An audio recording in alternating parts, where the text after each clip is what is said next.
Awesome. I'm so glad you loved it. Boy, what a great film. I've seen it many times. Never fail to get a lump in my throat. So let me just invite the panel to come on up, and I will introduce you as you arrive. Those are short trailers, or credits, I mean. Craig, if you just want to take a seat, we've got stools up. Why don't you just sit right there, wherever you like. This is Craig Havighurst. He's our moderator. Not your lead singer. Not your lead singer. Craig is an independent journalist, the co-host of Music City Roots, live at the Loveless Cafe, and he's written extensively about music and the music business. So thank you for being here. And this is Shaun Murphy, who's coming right up. Shaun is an R&B singer who was signed to a division of Motown in 1971 with Meatloaf. She was a member of the band Little Feat for about 15 years, and she has sung backup for artists like Bob Seger, Eric Clapton, Phil Collins, Bruce Hornsby, Herbie Hancock, and many more. Welcome, Shaun Murphy. Thank you very much.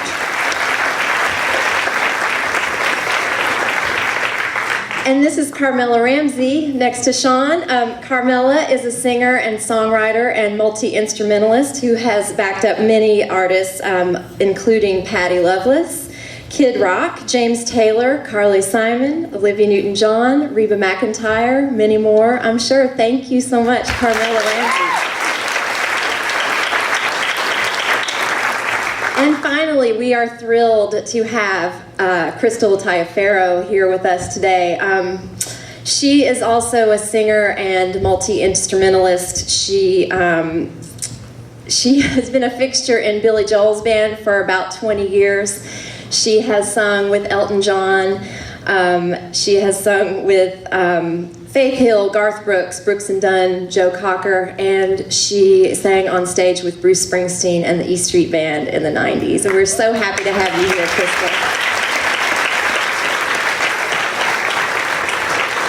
I'll just let you take it away, and I've got the mic for audience questions. Thanks, Allison. Great. God, I love the film, and I know the director a little bit, and it's really great to see something so realized. I can tell it's his vision and the way he uses music, and it's fun to watch it with an audience that's very tuned in to what really matters and what's going on. So I heard about background singing in this film as a calling, an accident, and a fallback position. and it's kind of interesting. I mean, the very first thing that came out of Springsteen's mouth was the conceptual leap. This isn't what I planned, but is this just taking turn? Is that your story? Or was it more, wow, I've already found my home and this is where I'm comfortable? Well, I just became a background singer by accident, thanks to Bob Seger, and I said, well, this can't be too hard, so I guess I'll try that, but that's all a fallacy, and I have treasured all the years that I've sung background for everybody. I don't do that too much anymore, but got my own career, but I just, you know, this film touched me so much. I'm feeling verklempt a little bit, but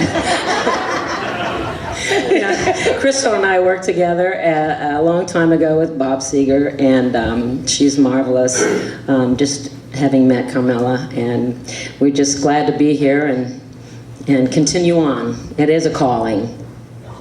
Calling for you, Carmella, or accident? Well, I'm kind of a victim of a family band, so still recovering. I don't know. I used to be on my mom's hip from the time I was born. She and my dad sang in churches, even though my dad didn't go to church. But and then I became the fiddle player in their bluegrass band when I was 9. So, and I would go to school and play saxophone, and I wanted to be a pop star. So I'm a really confused person. But yeah, I played bluegrass for money growing up with their band, and I kind of had a scholarship, a voice and saxophone scholarship for college. I left the day after high school to go play with an all-female band and did not go to college. Came here at 19, auditioned for Patti Loveless, and was with her for 11 years. So, it seems like one common theme is if somebody finds a slot with an artist that's successful, you know is going to tour year in, year out, that becomes your home base. Is that fair to say? It's a comfort zone, that's for sure. I wouldn't say it's a rut or a hamster wheel, but it is a definite comfort zone. And riding the Star Bus, I realized that I might not want that pressure that I saw her have, and just the stress, and I was having way too much fun. So I just thought maybe that's not for me, but I've actually been trying to record my own record for about 16 years now. Oh. I'm going to get it done this year if it kills me, I swear.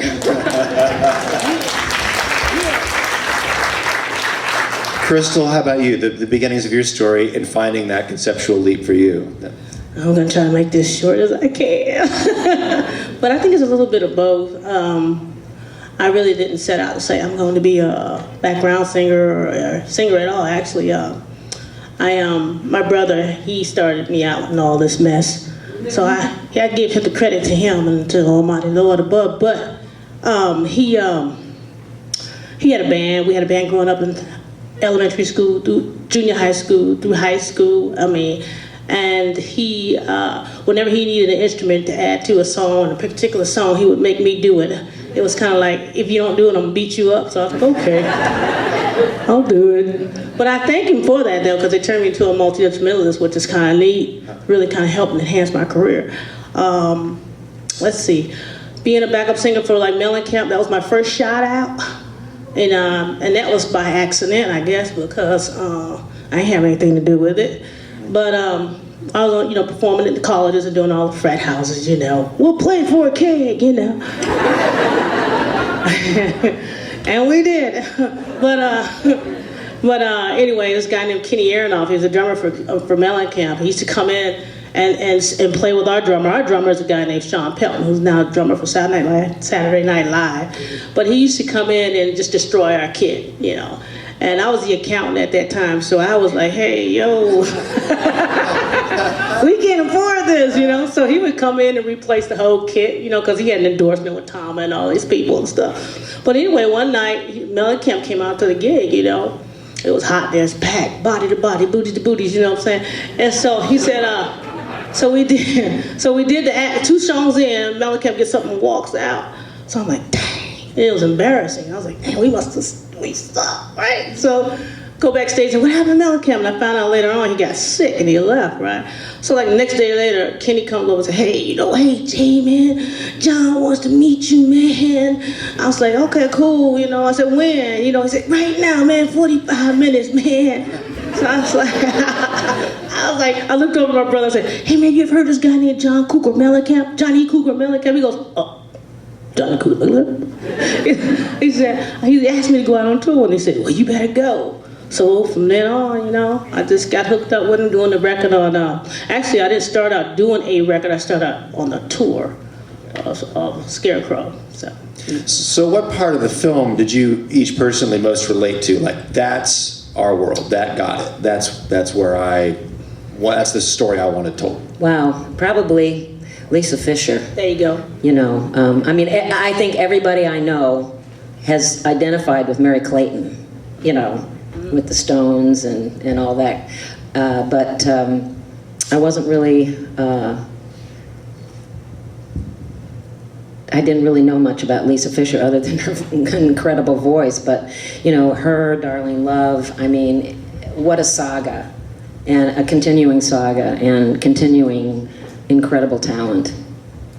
I would say, Lisa, I also, Dave Lasley was great to see him. He was my busmate in 2003 with James, and we slept across from each other. But yeah, Lisa, I would say, because the comfort zone I was talking about, she just wants to sing, and she doesn't feel she needs to be an artist to sing. And I sing from the time I wake up to the time I go to bed, and I don't need a record deal to tell me I'm a singer. So yeah, I would say her. I would have to say Lisa Fischer for sure, because she was my biggest inspiration. Actually, that's why I wanted to continue singing when she started out with Luther Vandross, and I didn't know who those singers were. I was just like, I want to be like those singers that sing Luther Vandross. I come to find out years later on, but back then you didn't really get into looking at the credits and stuff, but I was just like, there's voices. And it turned out to be Lisa Fischer. And then, lo and behold, years later, we ended up being really good friends, which is wild. And that all came about because I decided to have a baby and keep my baby while on the road. So, and she wanted to come out and talk to me about that. So that was pretty awesome. Yeah.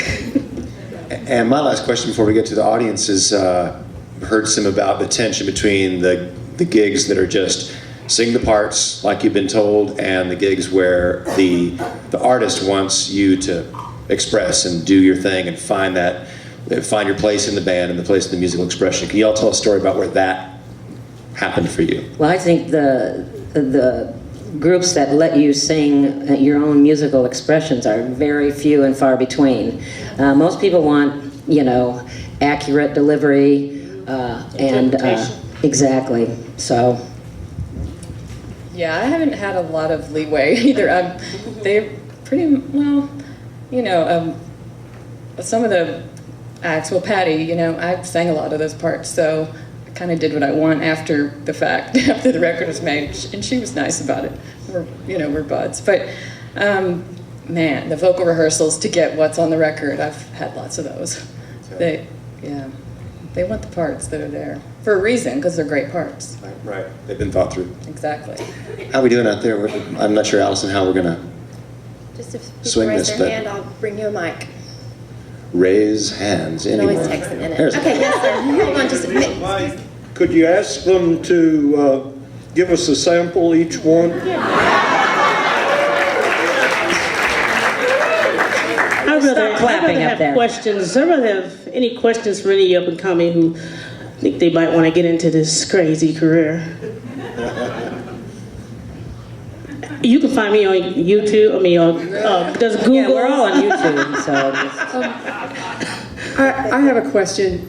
One thing that I didn't think was covered so well in the movie is, they were great about how great you have to be as a singer, but you have to have an ear.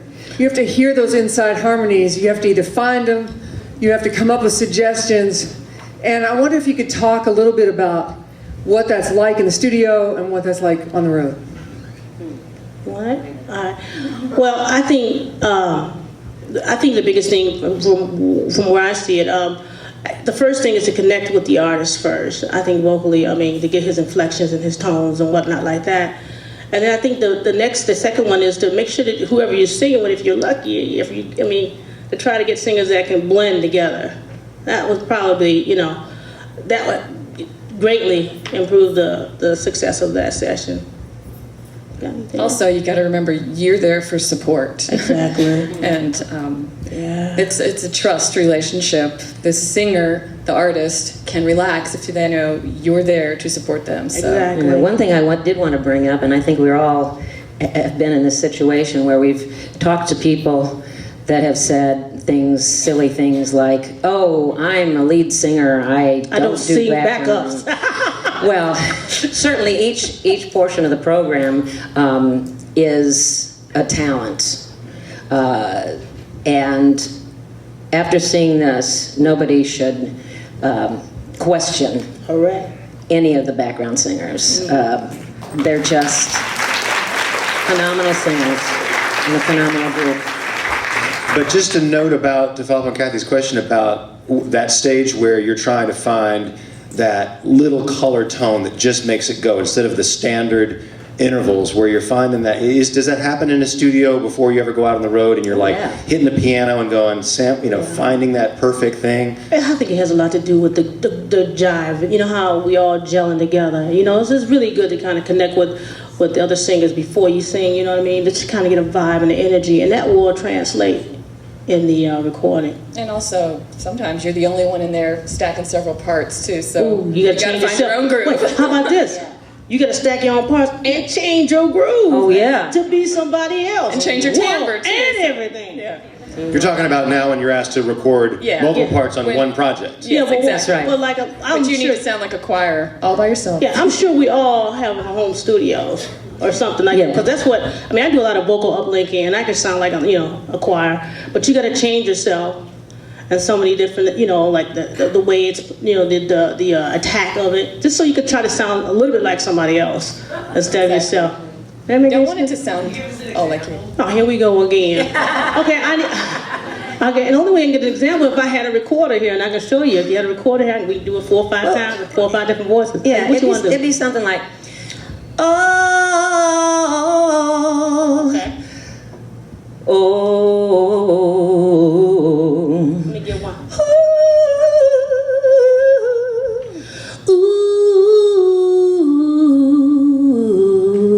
Ooh, ooh. Then the other one is, Exactly. oh, don't forget this one. Hey, how.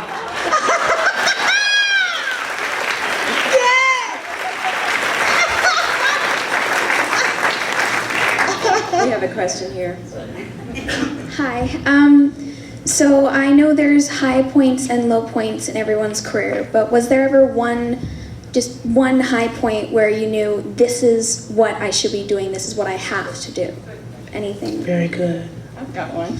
All right. I don't know, when I was on stage and I started singing the background vocal, "You've got a friend in me." That's when I went, yeah, I think I made it as a backup singer. So that was, yeah. And when you hear yourself, it's an awkward situation. You hear yourself on the radio, and you're in the store, and you're the only person who knows it's you. But it's Yeah. Oh, wait, hold on, check it out. I'm walking in the grocery store, and my kid's like, I go, hey, that's me on the radio. She's like, yeah, right. Mom. yeah, right. I was like, I think I've actually told a cashier or two before. yeah, right. You hear that right there? I swear to God, it's me. Shaun, do you have an answer to that question too? Do you have one? Well, I think the most defining moment I've ever had outside of being a lead singer was when I was working with Eric Clapton and we did Live Aid. And, you know, most people know Live Aid was just a continuous movement of bands, one after another from England to Philadelphia, back and forth and back and forth. And when we went on stage, there were 101,000 people in the audience. And I think Crystal's probably been through this too, where the physicality of the emotional roar of the audience actually pushed us all back. I mean, it was like a physical force. It was unbelievable. Yeah, I experienced that while on tour with the Bee Gees overseas, and that was just, I mean, they knew every single word. I mean, it's everybody. Man, it's kind of spooky, man, but it's kind of cool, you know? And they didn't ask in the film about the relationship between the singers on the tours and the band, because all together you're the band. But what's the dynamic like between those who play drums, guitars, keys, and basses, and the singers? I married one, so. Okay. Well, if they're smart, we'll all be a friendly family. Exactly, you don't want to piss us off.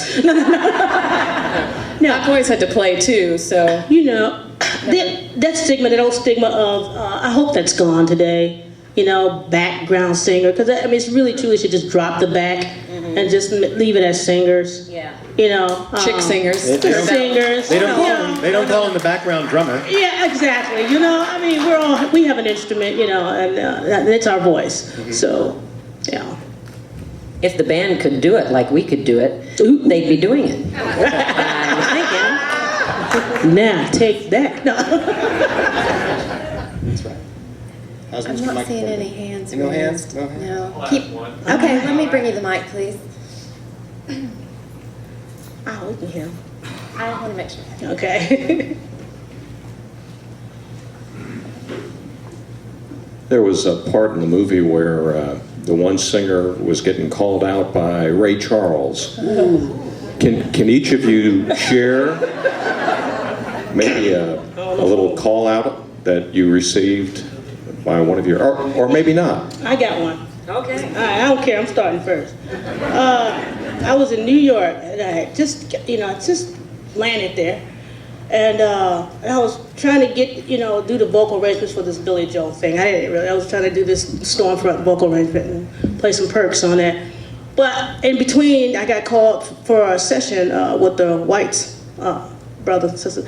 And I went to the session called with the Carly Simon. Let the river flow, da, da, da, da. That one, whatever, Working Girls. And I'm standing there, and they're all reading, man. It's like, whoa!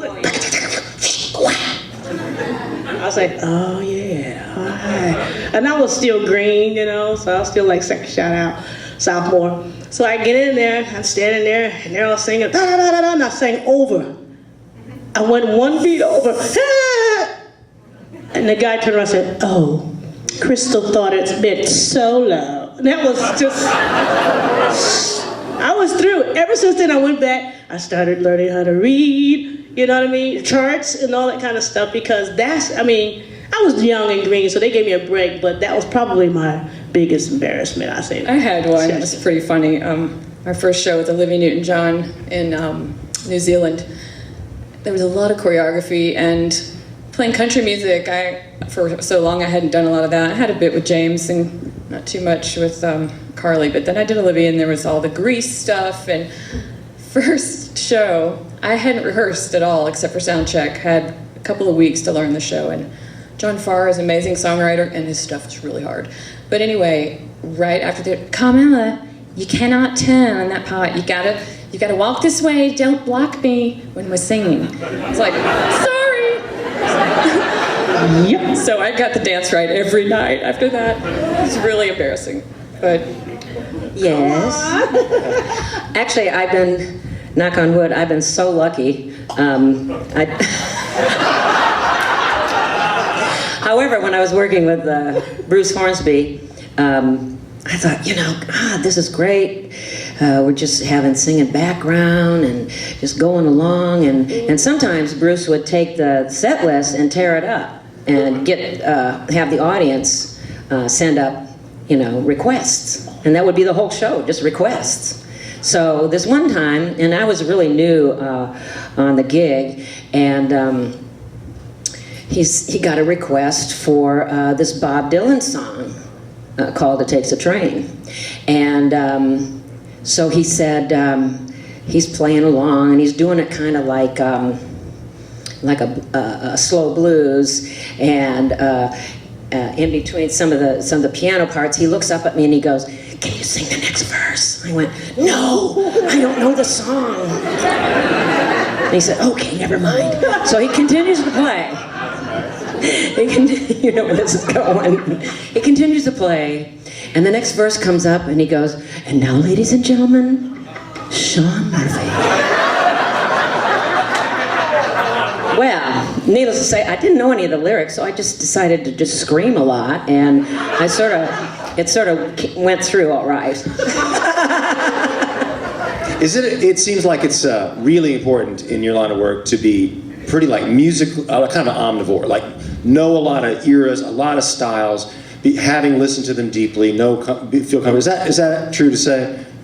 Yes. You get caught out if you were kind of like had blind spots of just about musical genres or styles, or do you ever say, that is not my thing, I just don't think I'm going to go there? Well, in my case with Billy Joel, while working with him, as he writes from those different styles of music. I mean, his influence is huge, you know. And so, while we're in sound check, I mean, every time we go to sound check, we're playing somebody else's song.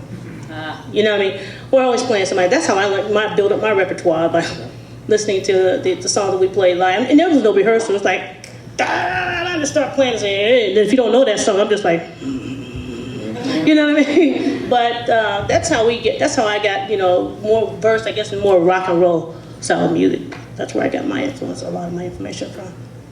You were amazing in the Sandy concert. Thank you. If we don't have any more questions, okay, one more question. Let me run back to you. Allison's getting her workout. Yeah. Okay, so there are obvious assets to what you do just innately, like blend and talent and, you know, having a great musical ear. But what would you say is like the greatest asset that served you, like being a touring musician, being involved deeply in that world and being like a supportive singer? I'll take it. Go ahead. For me, the way I've kept working is basically being able to play a lot of instruments and singing too, and doing whatever anyone wants. Do you play oboe? Yes, I do. Yeah, one audition in particular, I felt like I wasn't going to get the gig, and I played the saxophone card, and I hadn't played sax in many years, and I knew I could do it, but I left and I said, well, I have to go teach some kids. I'm teaching sax at my kid's school. So, and I saw the light bulb over the band leader's head, and the next thing you know, yeah, you can do it, but can you play sax? And I went, oh God. But yeah, for me, it's just been being really versatile. It's what's kept me working.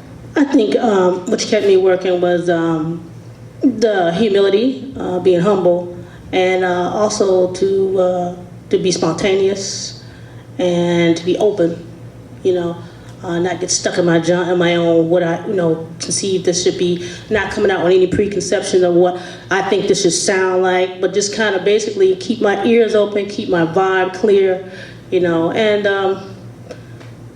tell pretty good jokes. I never learned that. Me too.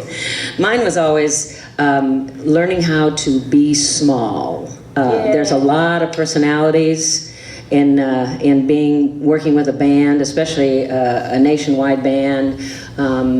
You know, it's their world, and you're just tagging along for the ride. And if you're spilling out with all this self-promotion and personality, sometimes it gets in the way of everybody, and nobody wants you around. Especially if you're with a bunch of guys. Yeah. They don't want to hear that.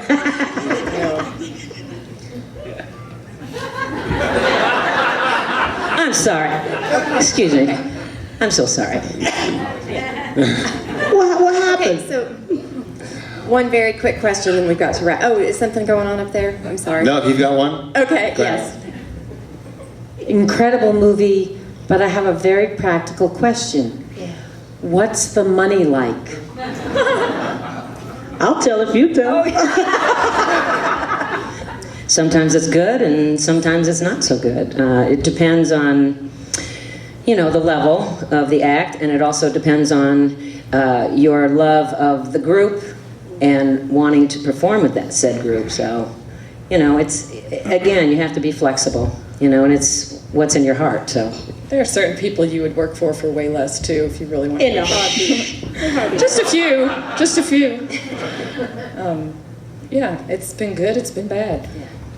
I think a lot of it has to do with the artist and their budget. You know how much money they have to go. A lot of times I found this too interesting that I don't make it my practice to negotiate. I don't think that's a good thing for me anyway. I kind of let them set the table because they're going to come to me with respect. You know what I mean? They're not going to just try to lowball me. They're going to come to me with respect, and then I can say, well, when they'll say, what do you have in mind? Well, I kind of had in mind, and then at least we can kind of meet in the middle somewhere. Now, you know, it doesn't make him feel like you're jockeying him, and you don't feel like, you know, you're being jockeyed. And I think that's kind of a good policy. You ever felt like somebody offered you the money and it was really great and you didn't want to act too excited? Oh yeah. You're like, oh yeah, that should be fine. That should be fine. Yeah, I can deal with that. Thank God I can pay my nanny. Yeah. Well, in any event, it does sound like a very rewarding place to be in a life in music.